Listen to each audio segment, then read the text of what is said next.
Hello friends. आज के trade में भी काफ़ी अच्छा प्रॉफिट हुआ है। 11,000 के आसपास प्रॉफिट गेन किया था, बट पुट साइड मुझे लॉस हुआ था और मल्टीपल ट्रेड करने पड़े, क्योंकि कहीं ना कहीं पर मैं एक एक होप थी कि जो है प्राइस थोड़ा करेक्शन देने के बाद बाई साइड जाएगा, बट वो एनालाइज करने पर सही टाइम एंट्री लेने पर टाइम लगा, जिस कारण मुझे थोड़ा लॉस देन फिर अगेन एक गुड प्रॉफिट की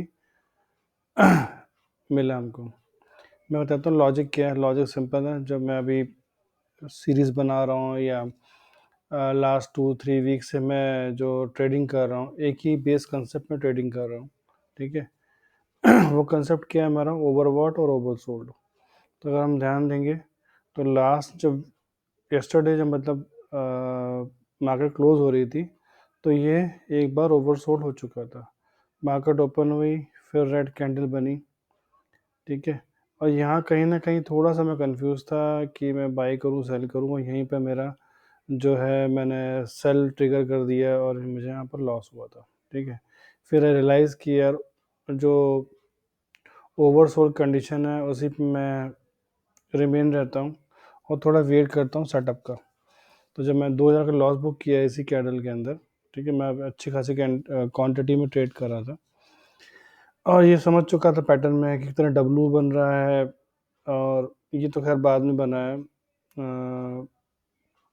बुलिस डाइवर्जन, बट पहले ये अंडरस्टैंडिंग बन चुकी थी कि इतना एरिया जो है कहीं ना कहीं मुझे कह रहा है यहाँ पर स्टॉप होने वाली चीज़ है।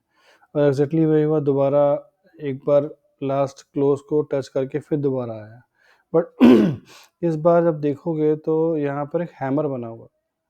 कैंडलस्टिक पैटर्न में ज़्यादा बिलीव नहीं करता मैं, बट कई बार आपको थोड़ा सा इंडिकेशन देते हैं जहाँ पर आप अपने को चीज़ों को एक प्रोबेबिलिटी आपको मिल जाती है कि हाँ, मैं जो सोच रहा हूँ उसमें एक प्रोबेबिलिटी एक प्लस हो गई। तो मुझे सेम लेवल पे यहाँ पर हैमर दिखा। अगेन एक रेड कैंडल मिली, बट वो इनसाइड ही है, उसने इसका जो लास्ट बॉटम था क्लोज नहीं किया था। मैंने यहीं कहीं बाई किया, एक अच्छी क्वांटिटी मैंने बाई की थी कॉल की, और मैं यहाँ तक मूव किया हूँ दोबारा। जब मैं रेड ग्रीन या 3 बार देखा तो मैंने यहाँ क्लोज कर दिया। अगर हम पहले ग्रीन पे ही क्लोज कर दिया तो अच्छा प्रॉफिट होता। एनीवेज ये भी एक अच्छा प्रॉफिट था जो हमने बुक किया, यहाँ देख रहे हो आप, ठीक है। एक बार रिफ्रेश कर देता हूँ, ठीक है। तो ये हमने इसी कंसेप्ट में काम किया। अभी देखिए कंसेप्ट जो है बहुत ही यूज़फुल कंसेप्ट है, ठीक है। मैं आरएसआई पे काम करता हूँ, आरएसआई के ओवरबॉट ओवरसोल्ड पे काम करता हूँ, उसके अलावा और भी चीज़ें यूज़ करता हूँ, बट दिखाता इसलिए नहीं हूँ कि आप कंफ्यूज हो गए, क्योंकि और दूसरी बात ये, जो मैं इंडिकेटर यूज़ करता हूँ वो आपको मार्केट में मिलेगा नहीं, क्योंकि मेरा ओन क्रिएट किया हुआ है, तो कोई यूज़ नहीं है उस बारे में बताने में। बट हाँ, जो कंसेप्ट मैं ब्रॉडली यूज़ कर रहा हूँ ट्रेड लेने के लिए वो यही यूज़ कर रहा हूँ, ओवरबॉट और ओवरसोल्ड और प्राइस एक्शन। तो यहाँ मुझे पर फिर से उसे रिपीट कर देता हूँ, यहाँ मुझे ओवरबॉट दिखा, सॉरी ओवरसोल्ड दिखा, और उसके बाद मैंने यहाँ पर थोड़ा वेट किया, क्योंकि मैं लॉस कर चुका था। मैं थोड़ा पैटर्न बनने का वेट कर रहा था, पैटर्न वेट किया। अगर लॉस नहीं किया तो शायद थोड़ा और ट्रैवल करता मैं, एक ओवरसोल्ड जोन तक का वेट करता हूँ। यहाँ भी ओवरसोल्ड नहीं हुआ, यहाँ भी ओवरसोल्ड नहीं हुआ, तो कहीं ना कहीं इंडिकेशन दे रहा था ऊपर जाने के लिए। और जो मेरा टाइम पीरियड है 10 बजे तक ट्रेड क्लोज करना, तो बस वही मुझे टाइम मेरा भी था और प्रॉफिट भी हो चुका था, मैंने वहाँ पर निकल लिया। अगर नहीं करता तो शायद 25,000 रुपये का प्रॉफिट होता या 20,000 का प्रॉफिट होता। इट्स ओके, जब टाइम मिलेगा, फुर्सत मिलेगी सेटअप में और परफेक्शन आएगा तो हम ये भी करेंगे, ठीक है। यहाँ मुझे सेल भी दिखाता, लेकिन सेल मैंने किया नहीं, क्योंकि मार्केट जो थी बुलिश थी। सेल का ये क्लियर नहीं था कि सेल जो है इस लेवल तक ही करेगा जहाँ पर रेजिस्टेंस दिख रहा है या सपोर्ट लेके चला ना जाए, इसलिए मैंने नहीं किया। और यहाँ कुछ पॉइंट खास दिख नहीं रहे थे मुझे, ठीक है, ज़्यादा बहुत ज़्यादा गैप नहीं था मूवमेंट के लिए, तो मैंने नहीं किया, बट मूवमेंट दिखा दिया। एनीवेज, ये छोटी छोटी चीज़ें जो है कई बार टाइम को देख करके और मूवमेंट्स को एनालाइज करके ही ट्रेड करना चाहिए, बार बार हमें जंप नहीं करना चाहिए। और मैंने अपने जो चैनल है क्या बोलते हैं, टेलीग्राम चैनल है, वहाँ पर मैंने कॉल भी दी थी। और मैं कोशिश करता हूँ कि मैं कॉल दे पाऊँ जब ट्रेड कर रहा हूँ या ट्रेड के बाद, तो यूजली कॉल भी दे रहा हूँ।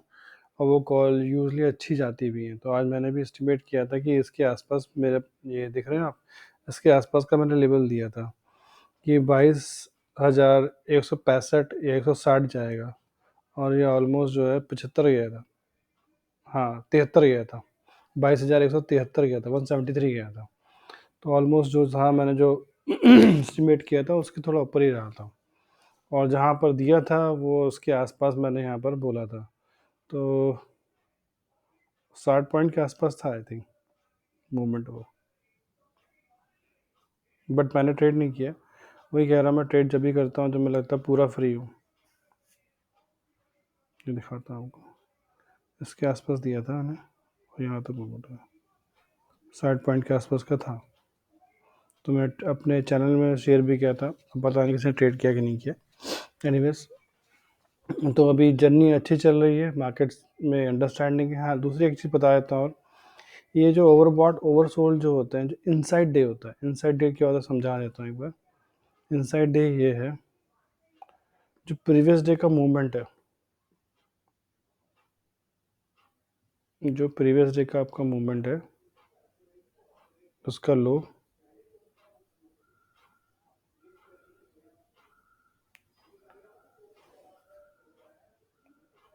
प्रीवियस डे का लो और प्रीवियस डे का हाई, ठीक है। अगर इसी के अंदर आपका नेक्स्ट डे की ओपनिंग और आपको काफ़ी टाइम तो वहीं दिख रहा है, बहुत बड़े टारगेट देता नहीं, इट्स ओके। बट जो ओवरबॉट और ओवरसोल्ड होते हैं वो बहुत अच्छे से चलते हैं। अब सामने एग्जांपल दिखाता हूँ आपके, ये देखिए आप, ये बहुत छोटी सी रेंज बनी हुई है, ये देखिए, ये बहुत छोटी रेंज बनी हुई है। इस रेंज के अंदर था, कोई दिक्कत, जैसे रेंज के बाहर आया एक अच्छा टारगेट, ठीक है। तो जब रेंज के अंदर रहता है ना, यहाँ पर भी मैंने एग्जांपल दिया था आपको, ठीक है। बट ये रेंज जो है ये किसी रेंज से मिलती हुई नहीं है यहाँ पर, ठीक है। अगर रेंज के बाहर था हमें कुछ खास नहीं मिला, ठीक है। ये रेंज के बाहर गया, ये बट यहाँ मूवमेंट दिखाया, तो यहाँ पर हम ट्रेड कर सकते थे, बट यहाँ पर ओवरबॉट ओवरसोल्ड आपको समझ नहीं आएगा। और जब रेंज में रहेगा आपका जो करंट डे प्रीवियस डे के अंदर, तो आप बहुत अच्छे से यूज़ कर सकते हो इस पैटर्न का, ओवरबॉट और ओवरसोल्ड, और आपके लिए प्रॉफिटेबल डे होगा ये, ठीक है। मैं और आपको एग्जांपल दिखाया था आपको।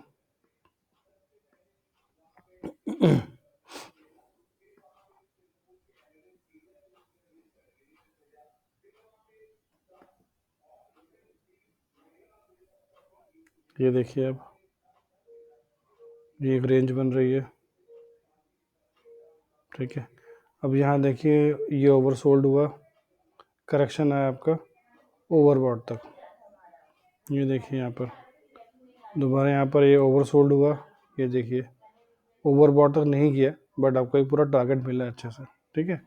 तो जब रेंज बाउंड सा मार्केट रहेगा प्रीवियस डे के आसपास, तो आप RSI का बहुत अच्छे से यूज़ कर सकते हो। अभी मैं इस पर भी एक तरह से R&D कर रहा हूँ कि जब ऐसा सिचुएशन आएगा, जब रेंज कोई तोड़ता है, जैसे ये रेंज बहुत छोटी नैरो हो गई, तब मैं किस बेस पर ट्रेड करूँ, या मैं कोई डिफरेंट टाइप का इंडिकेटर यहाँ पर यूज़ करूँ, या फिर मैं कुछ और यहाँ पर एनालाइज करूँ कि ये कंडीशन मैच करेगी तो मैं यहाँ पर ट्रेड कर सकता हूँ। इसके बारे में मुझे रिसर्च करनी है, मैं कर रहा हूँ।